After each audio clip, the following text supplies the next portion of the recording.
I'm very glad tonight to have Dominique Bolton with us. That's not true.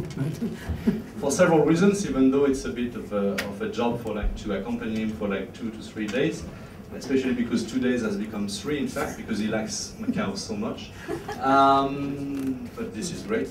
The thing is, of course, it makes sense for several reasons. First, because this is our first lecture of the new academic year, so it is, I guess, of importance to have such a well-known intellectual and thinker about one of the area that now this university is covering, which is communication. As you know, we have a communication department that started 1 year ago, so it makes sense also to have this as our initial talk of the year. I'm also happy because this is a partnership with Alliance Française. And for me, I'm on the board of the Alliance Française. It is very important to have as many relationship with other organizations, other associations as possible. And we are starting to offer, as you know, this university is an all-English university, but it's also strong in teaching Portuguese, Mandarin, and of course, for students who are already fluent in these 3 languages, we are starting this year to offer Russian. As you know, we have also the Russian Center in this university, and French, and it is being taught by the Alliance Française. So for all these reasons, I'm very glad.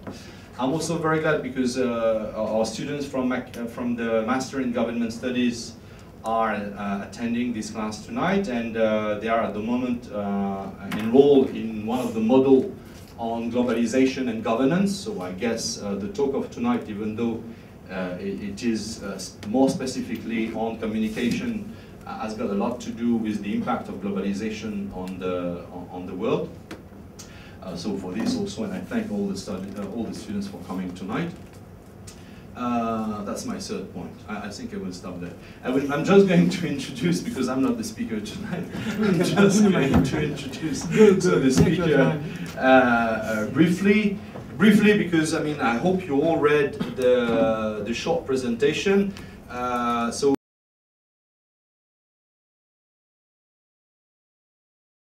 Dominique is the author of more than 20 books, right, on communication, on TV, on intellectual history. So I have only 3 with me, but I have more at home.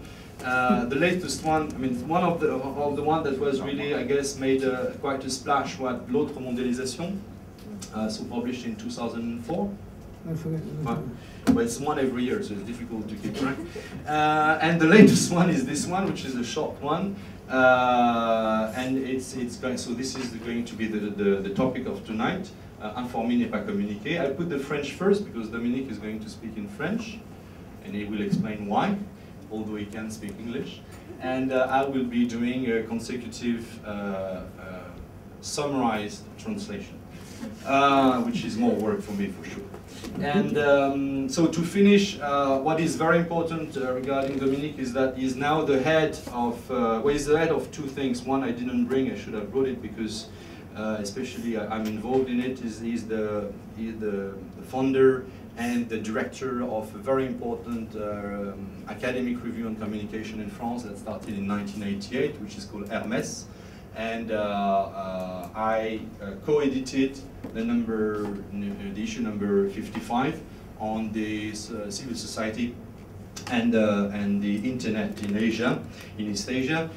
So it looks a bit like this one, but this is also a collection that comes, that is a parent publication of his institute, and that has a lot of links, of course, to the publication, to the journal. So it's a small collection which is called Les Essentiels d'Hermès, which are excellent textbooks. I hope at one point they will be translated into English, Spanish, all the languages of the world, right? But they are already being translated in some areas. This book was just translated into Chinese, so I forget the book. But you were given the book in Beijing, right? Basically 5 days ago. So okay, and it was just like 1 copy. So in any case, this is very important. So this publication, Hermès.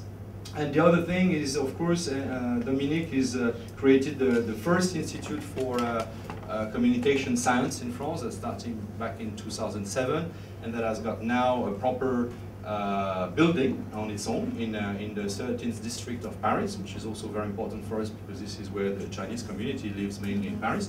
And so for this institute, but it will explain, maybe we'll give a bit of explanation about this institute, but it is a transdisciplinary institute that allows for researchers coming really from very, very different backgrounds, the ones we call hard scientists, doesn't like this one, or soft scientists, to come together, discuss of common issues, common ground, common issues, common topics, related, of course, to communication, and the link it has with science and in a wider spectrum, peace and war. But without any more further introduction, which was already very long, let us welcome Dominique Volton tonight. Thank you.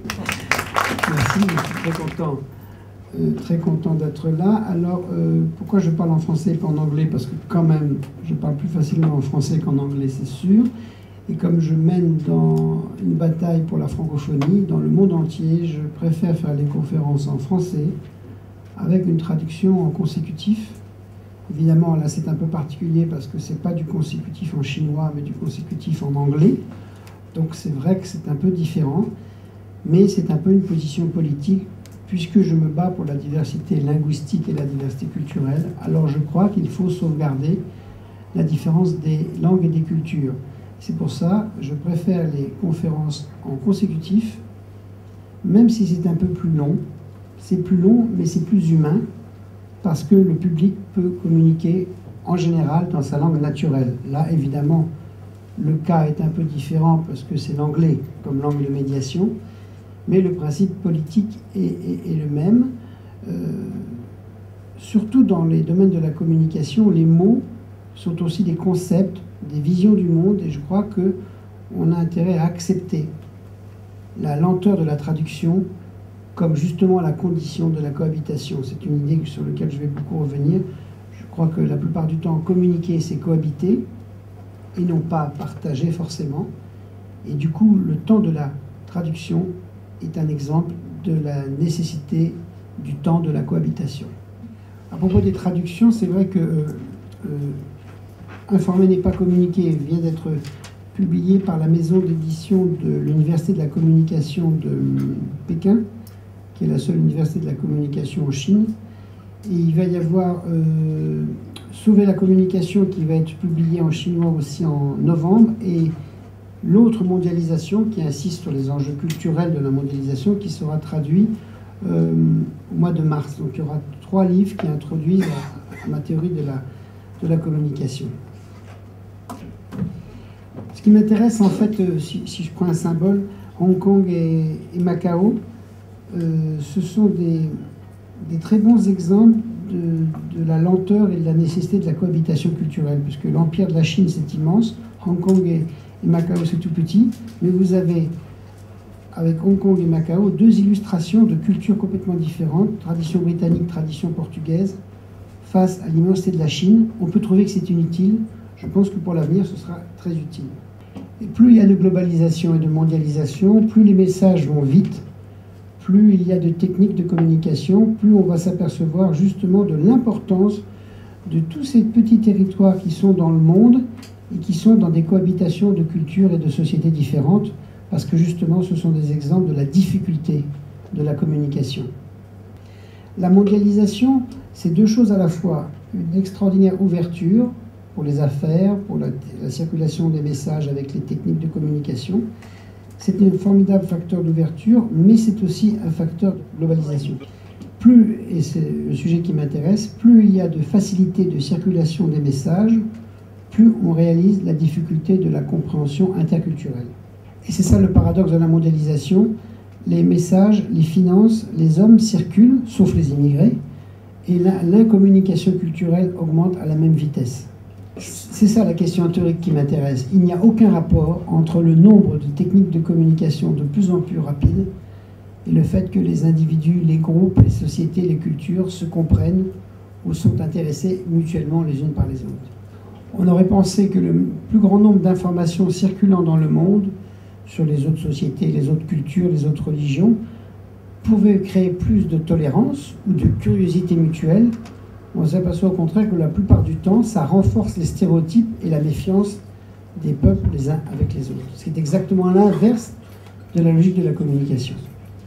Et c'est ce décalage qui m'intéresse, le décalage entre la performance des radios, des télévisions, des ordinateurs, d'Internet, des réseaux, et le fait que malgré cette explosion des techniques, il n'y a pas plus de tolérance ou même de curiosité, ou même d'intérêt les uns pour les autres, et la plupart du temps, de plus en plus de méfiance à l'égard des peuples et des cultures. Par exemple, nous sommes 6,5 milliards d'individus sur Terre, il y a 5,5 milliards de postes de radio, 4,5 milliards de postes de télévision, près de 3 milliards de téléphones portables, près de 2 milliards d'ordinateurs. Donc il n'y a jamais eu autant de techniques de communication dans l'histoire du monde qui font qu'une information fait le tour du monde en quelques secondes, et cependant la tolérance et la curiosité mutuelle n'a jamais été aussi faible. Donc il n'y a pas de rapport entre la vitesse de l'information et la lenteur de la communication. C'est ça le sujet. Entre l'information et la communication surgit l'importance de la différence culturelle. Et si le monde n'est pas capable de régler la question de la diversité culturelle, c'est-à-dire le respect des autres cultures que la sienne, alors il y aura des guerres mondiales autour de la culture et de la communication. Parce que le problème politique de la mondialisation, il est très simple, hélas. Tout le monde voit tout le monde et on n'a rien à se dire. Et non seulement on n'a rien à se dire, mais on réalise comment les différences philosophiques, politiques, religieuses sont fondamentales, et au lieu de renforcer le désir de comprendre l'autre, ça renforce le sentiment que l'autre vous menace. Donc le paradoxe, c'est que la vitesse et la performance de la mondialisation de l'information ne créent pas un désir supplémentaire de communication. Parce que justement, les techniques rendent encore plus visibles les différences philosophiques, culturelles et religieuses. Et c'est ça la différence entre l'information et la communication. C'est que l'information, c'est un message, c'est un progrès technique formidable, et que la communication, c'est une relation, c'est une cohabitation, c'est une négociation entre des points de vue différents. Donc le problème qui monte dans la mondialisation, et qui n'était absolument pas prévu, c'est de plus en plus l'intolérance culturelle, et la peur ou la haine de l'autre. Et c'est pas parce que vous auriez 6 milliards d'internautes que ça changerait quelque chose. Je pense qu'entre Taipei et la Chine, il y a beaucoup d'ordinateurs. Entre les Israéliens et les Palestiniens, il y a beaucoup d'ordinateurs. Entre Timor et l'Indonésie, etc., etc. L'information ne suffit plus à créer la communication. Et la mondialisation, je trouve, illustre très bien ce qui m'intéresse historiquement, c'est le conflit entre la vitesse, la performance et la rationalité de l'information et la lenteur, la complexité de la communication. Pendant des siècles, informer, c'était synonyme de communiquer. Maintenant, il y a une rupture entre les deux. Il y a de plus en plus de messages, de plus en plus d'informations qui vont de plus en plus vite. Et on s'aperçoit qu'il y a la résistance des récepteurs parce que la mondialisation de l'information révèle, illustre, amplifie la différence des cultures, des religions, des civilisations. C'est pour ça que je dis toujours que la question de la communication, c'est une question politique et au sens large du terme, c'est-à-dire les conditions de paix et de cohabitation entre les hommes, et pratiquement pas une question technique. Et l'idéologie dominante dans le monde est exactement l'inverse, puisqu'elle dit, puisqu'il y a de plus en plus d'ordinateurs, de radios, de télévision, alors il y aura de plus en plus de compréhension entre les hommes. Revenons une seconde sur l'histoire des Roms en France et en Europe. Nous sommes 500 millions d'Européens. Nous essayons de coopérer depuis 50 ans. 27 pays, 26 langues. Les Roms traversent toute l'Europe. Il y a beaucoup d'informations en Europe, beaucoup de médias, beaucoup d'ordinateurs, et il y a des Roms partout. Et d'un seul coup, le président d'un pays prend les Roms comme le bouc émissaire de tout ce qui ne va pas dans son pays. La politique du bouc émissaire, elle est aussi vieille que l'humanité. Et pourquoi? Ça n'a aucun rapport avec la réalité historique, économique, mais comme les rapports européens sont difficiles, comme la situation politique et culturelle française est difficile, on désigne un ennemi pour la sécurité, lui ou un autre. Ou alors ce seraient les jeunes, ou alors ce serait, etc., etc. Et c'est pour vous montrer qu'il n'y a pas de rapport entre le volume d'informations et les stéréotypes, les peurs, les haines et la mobilisation politique qu'il peut toujours y avoir. Un autre exemple, l'islam. Troisième religion du monde, une immense tradition historique, culturelle, religieuse, et quelques fondamentalistes. Du coup, tout le monde considère que les musulmans sont potentiellement des fondamentalistes. Un exemple sur l'islam, pour toujours ne pas parler de la Chine mais parler de l'Europe, la Suisse, le temple de la démocratie en Europe. La Suisse est le temple de l'écologie. Donc partout en Suisse, vous avez des poubelles formidables pour les papiers, etc. La démocratie suisse, elle est extraordinaire pour l'écologie. Tout est propre, propre, propre. Et il y a 2 mois, il y a eu un vote où la majorité des Suisses ont voté qu'ils ne voulaient pas plus de 3 minarets en Suisse. Parce qu'un 4e minaret menacerait l'identité suisse. La Suisse est la plus vieille démocratie d'Europe. C'est un coffre-fort mondial. Il y a beaucoup d'informations. Et d'un seul coup, la peur, la haine, le stéréotype.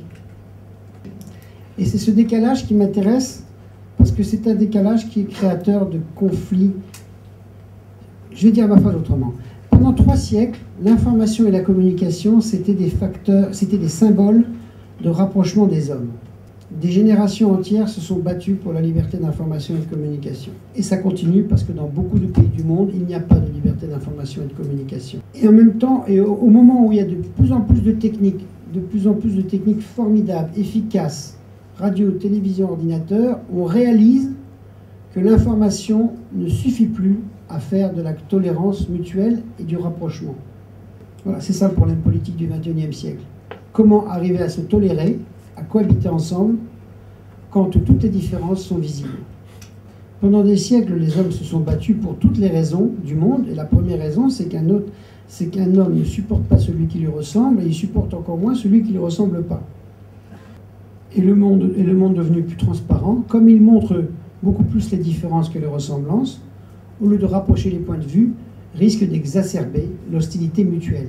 C'est ça ce que j'appelle l'autre mondialisation, c'est-à-dire le fait que les problèmes de culture, c'est-à-dire de langue, de symboles, d'histoire, de patrimoine, de frontières, de vision du monde, vont devenir des facteurs de conflit, hélas, dans la globalisation.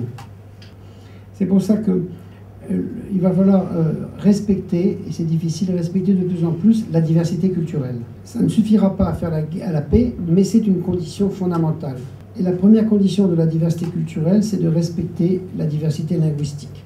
Et il y a un événement optimiste qui est arrivé en octobre 2005 à l'UNESCO, où a été voté à l'écrasante majorité le principe qui n'est évidemment respecté nulle part, mais le principe politique est posé, le principe du respect de la diversité culturelle. Et la Chine, heureusement, a voté aussi. Le seul pays qui a voté contre, c'est drôle, ce sont les États-Unis et Israël, parce que les industries de la culture et de la communication étant en majorité anglo-saxonnes, si on vote le principe de la diversité culturelle, alors il faudra la déconcentration des industries culturelles. Mais il pourrait y avoir d'autres impérialismes culturels que les États-Unis, bien sûr. Mais la question politique qui est posée par la diversité culturelle, c'est qu'on admet que l'autre culture est aussi importante que la culture dominante. Et c'est ça le changement politique. C'est-à-dire que toutes les cultures sont à respecter. Donc si je reviens sur la diversité linguistique, il n'y a que quelques langues qui sont mondiales, c'est-à-dire qui sont parlées sur plusieurs continents. Les 2 plus grandes langues, évidemment, c'est le mandarin et l'hindi, en nombre de locuteurs, mais l'hindi et le mandarin ne sont pas parlés dans le monde entier. Il y a 5 ou 6 langues qui sont parlées dans le monde entier. L'anglais, le français, le portugais, l'espagnol, le russe et l'arabe. Ce ne sont pas les langues les plus nombreuses, mais ce sont des langues qui sont parlées de l'Amérique jusqu'à l'Asie. Et dans ma théorie de la communication, je pense que ce qu'on appelle des aires linguistiques, ces aires linguistiques peuvent être des facteurs de communication. Et c'est pour ça que je défends la francophonie, mais si j'étais lusophone, je défendrais la lusophonie. Si j'étais espagnol, je défendrais l'hispanophonie. Si j'étais arabe, je défendrais l'arabophonie ou la russophonie. Parce que c'est important de sauvegarder ces langues mondiales, sont des petits cailloux pour essayer de se comprendre un tout petit peu mieux. Parler la même langue, ça ne suffit pas à se comprendre et à communiquer, mais c'est une condition de la compréhension de la complexité de la communication. Ce n'est pas parce qu'on parle la même langue qu'on se comprend, mais au moins on comprend qu'on ne se comprend pas. C'est déjà un progrès. Comprendre qu'on ne se comprend pas. Et d'ailleurs, si on met ensemble toutes les langues romanes, c'est-à-dire le français, l'espagnol, le portugais, l'italien, le roumain et quelques-unes d'autres, ça fait quand même 500 millions de personnes dans le monde. C'est un élément important de diversité culturelle. Et si je prends à l'opposé la question des aires linguistiques, je vais revenir sur l'informé n'est pas communiqué, mais je donne des exemples mondiaux. Il y a deux exemples qui m'intéressent. Les aires linguistiques comme élément de cohabitation culturelle. Et l'autre exemple qui m'intéresse beaucoup, c'est l'Europe, parce que c'est exactement un modèle complètement opposé. L'Europe, c'est exactement le modèle opposé. C'est 27 pays, 26 langues, 500 millions d'habitants qui se détestent. Une domination qui va être de plus en plus contestée de l'anglais, des pays qui n'ont que des contentieux historiques et culturels et religieux entre eux, des milliards de stéréotypes, et depuis 50 ans, un extraordinaire mouvement de rapprochement. C'est la plus grande expérience de l'histoire d'une volonté démocratique de rapprochement des peuples entre eux.